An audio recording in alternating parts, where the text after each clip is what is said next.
telespectadores, fala-se cada vez mais em turismo. Para muita gente, o turismo é uma espécie de maná que vai cair do céu durante o século que está a começar. É a grande indústria do século XXI. Vamos todos viver do turismo. Claro, depois dizem, sim, mas vai ser um turismo diferente. Não é aquele turismo estar o dia inteiro ali de barriga ao sol, não. Quer-se um turismo, mais isto, mais aquilo. Bom, sobre o turismo e em Portugal, temos que ter ideias muito claras. A primeira ideia é esta.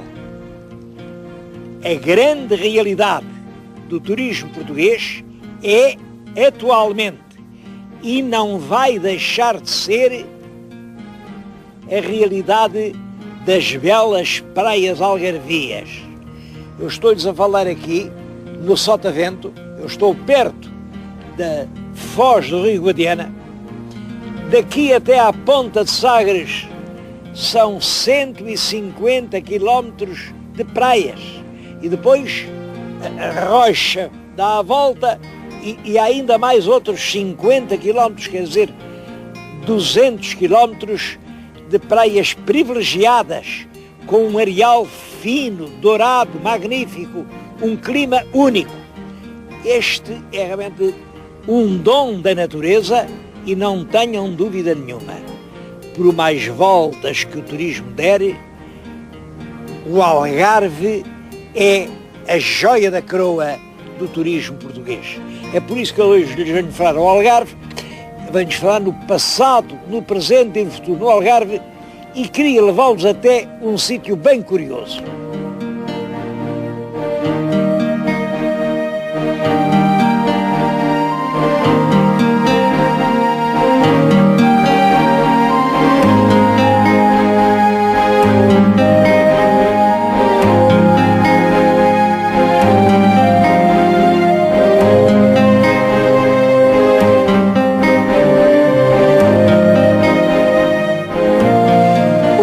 Queria mostrar é o Castelo de Castro Marim.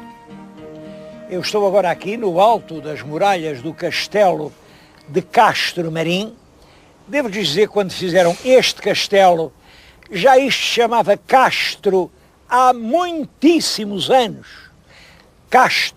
O Castro, como sabem, era um povoado, numa altura, um povoado fortificado, que os romanos já encontraram por toda a parte. O país estava eriçado de castros e as populações indígenas viviam nos castros. Este castro tinha uma especialidade, era marim. Marim, penso que marim quer dizer marítimo, era um castro no mar.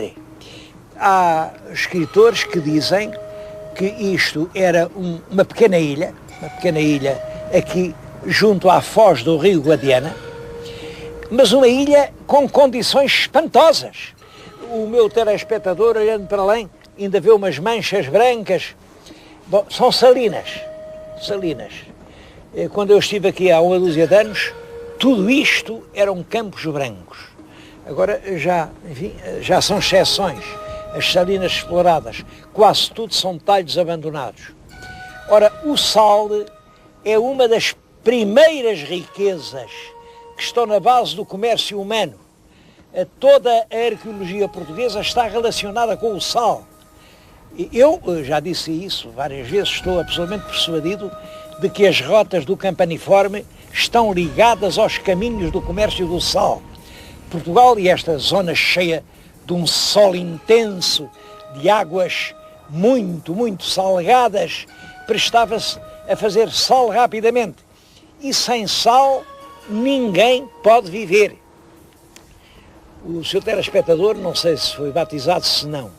Se foi, quando o batizaram, puseram-lhe na língua uma pedrinha de sal e disseram que era para lhe garantir a vida eterna. Esta ideia religiosa revela que entre sal e vida existe uma ligação que tem milhares e milhares de anos. Realmente na Bíblia já se fala de sal. Na Bíblia e é uma coisa muito curiosa, muito curiosa. Quando a gente lê os documentos aqui de Castro Marim na Idade Média, não se fala de sal. Há uma exceção, é o Forol do Dom Afonso III, diz que do pão e do sal não se paga coisa nenhuma, mas depois o sal tinha uma espécie de franquia universal. O sal era essencial à vida. Portanto, ninguém podia levar dinheiro pelo sal. Depois, pelo tempo fora, o sal fez parte da história portuguesa, foi com o sal que a gente fez a paz com a Holanda, foi com o sal que nós conseguimos pagar indenizações de guerra. O sal é uma das coisas mais importantes da história de Portugal.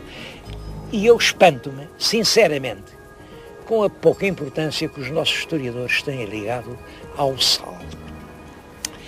Este castelo que estão a ver, em que eu estou a falar, reparem, isto é um quadrado com uma torre redonda em cada um dos pontos do quadrado.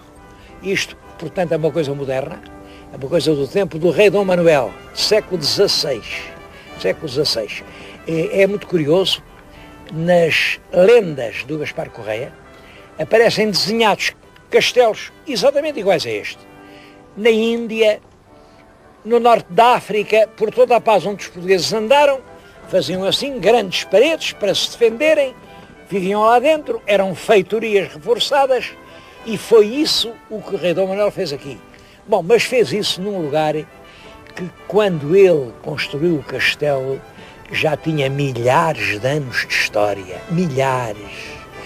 Se não estou em erro, este muro em que lhes falo pode ter 500 anos.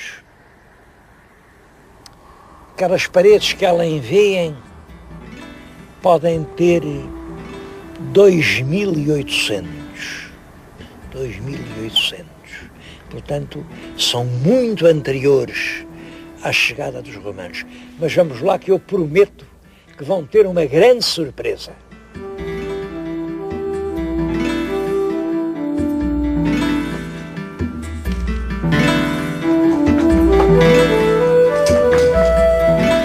Quem está junto de mim é a sua doutora Ana Margarida Arruda, professora da Faculdade de Letras de Lisboa. E é ela quem está a dirigir este trabalho de exploração. É a autora deste livro, As Cerâmicas Áticas do Castelo de Castro Marim. É claro, ático vem da Ática, que é a península onde fica a cidade de Atenas, e pelo livro vê-se que diz que as cerâmicas não são apenas áticas, são mesmo feitas em Atenas. E apresenta alguns exemplos que aqui apareceram. Só que já depois do livro publicado, apareceu uma peça muito mais importante. E eu peço à sua doutora Ana Margarida que a mostre pela primeira vez, em absolutamente primeira exibição, aos nossos telespectadores. A peça está aqui. Trata-se de um fragmento de cerâmica grega do século VII a.C., de época arcaica, portanto, de figuras negras, ao contrário daquelas que já tinham sido aqui recolhidas e que eram mais tardias, e de figuras vermelhas mais tardias e mais comuns. Porque esta é efetivamente a primeira vez que surge em território português, é a primeira vez que temos, enfim, a possibilidade de recuperar um fragmento de cerâmica grega de época arcaica em todo o território português, e sobretudo não só por essa raridade, mas sobretudo pelo significado do ponto de vista comercial e sobretudo do ponto de vista da importação do sítio onde estamos e das condições do sítio em que estamos no âmbito do comércio arcaico e no âmbito do comércio de todo o primeiro milénio antes de Cristo. Portanto, isto prova que, de facto, Castro Marim estava integrado nas rotas do comércio mundial, bem como outros fragmentos mostram também que os contactos de Castro Marim com populações do Mediterrâneo Oriental, de onde importou produtos alimentares e também produtos manufaturados, tanto do Próximo Oriente Antigo, como da Grécia, como do rei de Tartessos, como de Gadir, evidencia, por um lado, o extraordinário desenvolvimento económico e social e político das populações que aqui habitavam e, por outro lado, a sua extraordinária capacidade financeira e de poder de compra, de poder aquisitivo, o que revela uma estruturação social já muito consideravelmente desenvolvida. A presença de cerâmica grega da época arcaica é efetivamente um caso muito particular, sobretudo por aquilo que evidencia, como eu dizia há pouco. Não sei se o professor... Não, é só isto. A primeira peça grega de cerâmica arcaica, portanto 700 anos antes de Cristo, que aparece em Portugal. E aparece aqui em Castro Marim, aparece nas mãos da professora Ana Margarida Arruda, que a tantas coisas que já descobriu, vem acrescentar isto, que é realmente sensacional. Nós, antes desta peça, não sabíamos que havia relações marítimas entre este ponto do território peninsular e a cidade de Atenas. E agora, isto é a prova de que era realmente assim.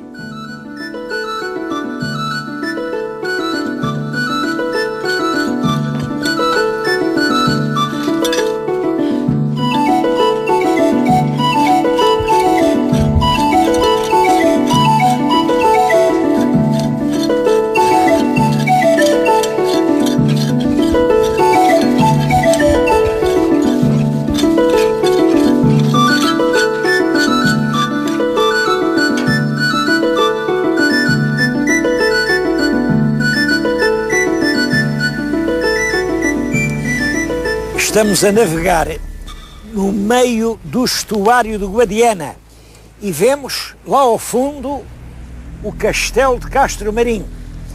Fica a cerca de 3 quilómetros.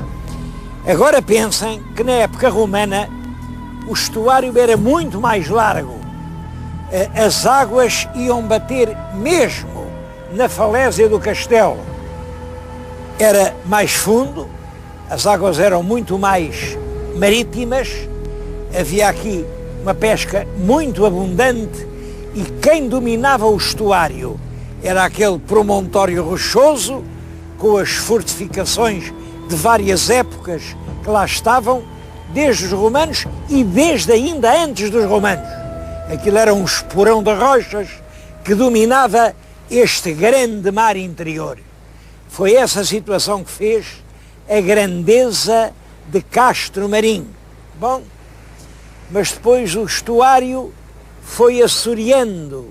Tudo aquilo agora é terra, e é terra estéril. Bem, é uma reserva natural.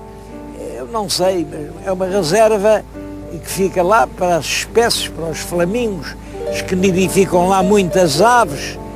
Em todo caso, para nós, a gente humana, aquilo é um espaço perdido e deserto. E do outro lado não está a seguir essa política. Tudo está a ser utilizado para o turismo. Não sei quem faz melhor.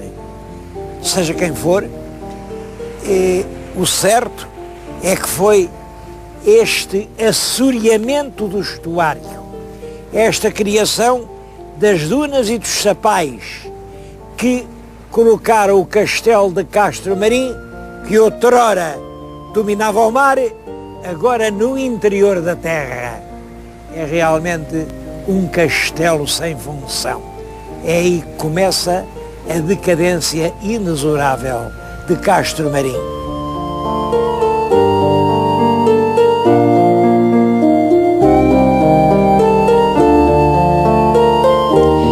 Ainda no tempo do Duarte das Armas, já lhes tenho mostrado o livro das fortalezas do Duarte das Armas.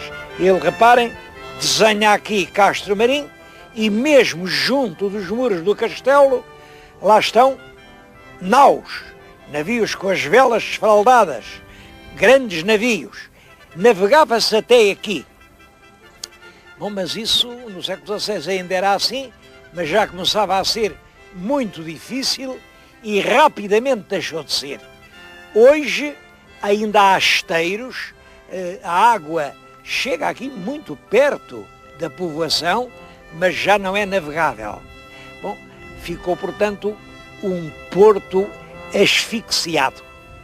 A decadência acentua-se quando, mais perto da praia, o Marquês de Pombal manda construir uma povoação nova, naquelas terras que estavam ali a formar, ele manda construir Vila Real de Santo António, que é hoje uma cidade, e que substituiu, por todas as razões, esta cidade de Castro Marim, que deixou de ser navegável, deixou de ser um porto de mar, passou a ser aqui, hoje, olhem, uma grande porta de entrada em Portugal.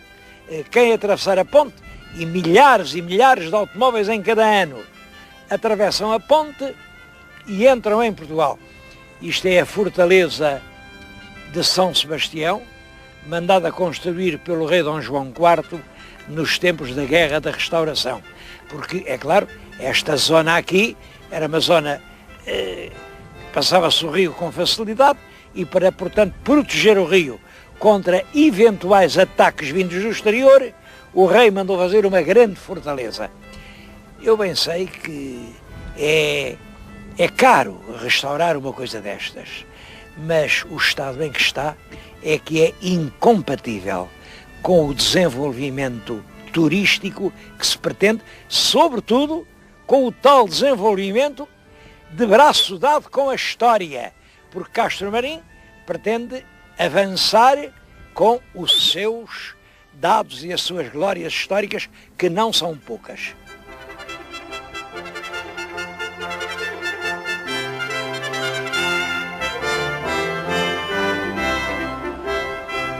No tempo do rei Dom Dinis, em 1319, Castro Marim ainda era com certeza um bom porto de mar. E digo isso por uma razão. O rei Dom Dinis teve que resolver o problema dos templários. Como sabem, a Ordem dos Cavaleiros do Templo foi acusada de muitas coisas horríveis, e os cavaleiros em França foram presos, mortos, todos os seus bens foram confiscados.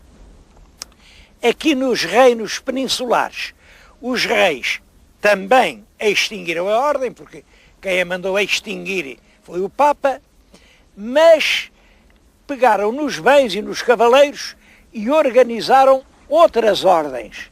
No caso português, tudo quanto pertencia ao templo passou a pertencer à Ordem de Cristo.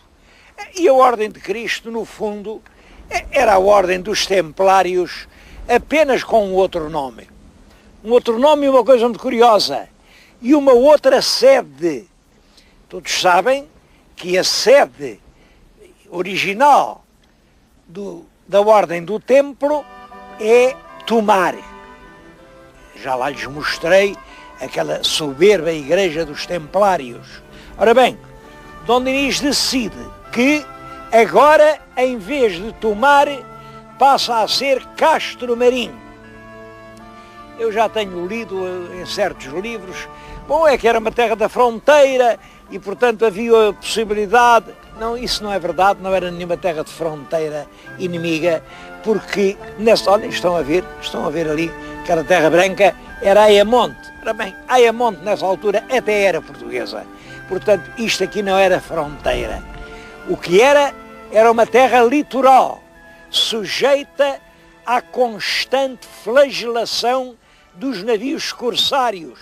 Os corsários que vinham da Argélia e da Berbéria e que de noite saltavam, punham o pé em terra, saqueavam as casas dos lavradores, as adegas, as igrejas, não respeitavam nada, levavam rebanhos de pessoas que depois iam vender lá nos seus mercados escravos. Os ataques dos corsários eram uma praga e ninguém queria viver à beira d'água. Bom, nem aqui. Isso é que explica uma coisa. Costuma-se dizer que Castro Marim é terra de degradados. É verdade que ninguém queria viver em Castro Marim. Quem é que quer viver numa terra onde de repente vêm os corsários e roubam tudo? Ninguém queria vir para aqui. E os reis usavam esse sistema dos cotos de homiziados. Era uma terra em que criminosos fugidos à justiça por crimes que não fossem considerados muito odiosos. E devo dizer que as três coisas que o rei diz que não há preços, não há coto possível. Não há. Era a moeda falsa, era a heresia e era a sodomia. A sodomia, como sabem, é uma coisa que agora tem outro nome, são maus costumes. Pois bem, sodomia, moeda falsa e heresia não davam direito a coto de homicidados. O resto, as pessoas podiam vir para aqui, ninguém as perseguia, aqui podiam refazer as suas vidas. Também sabemos que eles vinham para aqui, eram condenados, a lista dos condenados, e sabemos o que é que vinham para aqui, 2, 3 anos, 4 anos, 5 anos, bom, mas eles iam-se logo embora. Daqui passavam para a Espanha, lá ninguém sabia, eram portugueses, se eram condenados, se não eram, mas a terra ganhou realmente esse nome de coto de homicidados. Agora, porquê é que El Rei Dom Dinis estabelece aqui a sede dos antigos templários? Isso é muito importante e geralmente ninguém conta as coisas assim. É que os cavaleiros do templo tinham o dever de fazer a guerra pela fé, a guerra contra o Islão. Ora bem, agora a guerra acabou em terra, acabou porque o rei Dom Afonso III conquistou as últimas vilas do Algarve. Todo o Algarve é cristão. Mas a guerra não acabou no mar. As frotas dos corsários inimigos navegam aí à vista de costa e é preciso andarem constantemente navios cristãos para lhes dar combate. Esses navios trazem pintados nas velas uma grande cruz vermelha, a cruz de Cristo. Isso quer dizer, estes navios pertencem à ordem de Cristo. E é essa a razão, porque as caravelas dos descobrimentos ainda trazem a cruz de Cristo. É porque os descobrimentos, na sua primeira fase, dirigidos pelo infante Dom Henrique, que era precisamente o administrador apostólico da Ordem de Cristo. O infante Dom Henrique deu ordem para que os seus navios, em vez de andarem a fazer a guerra de corso, a saltear povoações, a apanhar navios, em vez disso, fizessem verdadeiras viagens de exploração científica e fossem ao longo da costa africana, desenhando légua a légua um litoral que até aí era desconhecido para os europeus. Estou-lhes a dizer isto porque penso que realmente é essa transformação do papel militar da Ordem de Cristo contra os corsários que vem a originar os descobrimentos que fizeram grande a nação portuguesa. E se isto é, como eu digo, a vila de Castro Marim bem se pode orgulhar de ter sido aqui que germinou a semente dos descobrimentos.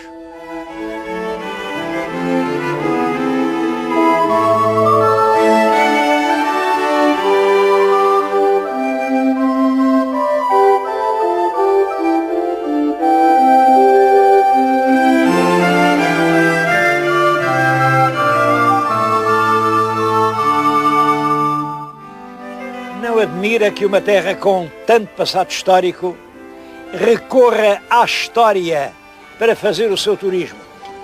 Eu cheguei aqui precisamente quando estavam a decorrer as jornadas medievais. Todos os anos, nos últimos dias de agosto e 1º de setembro, a Câmara Municipal de Castro Marim faz aqui festas que têm realmente muito interesse e que atraem milhares de pessoas, cada ano mais do que no ano anterior. Bom, em todo caso, não são só essas iniciativas fragmentárias, locais, isoladas, que podem promover o urgente renascimento do turismo em Portugal.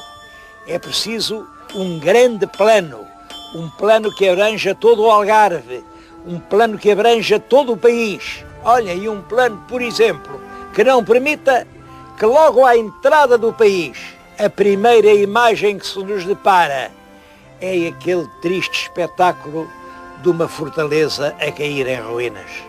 Assim, não há realmente turismo possível.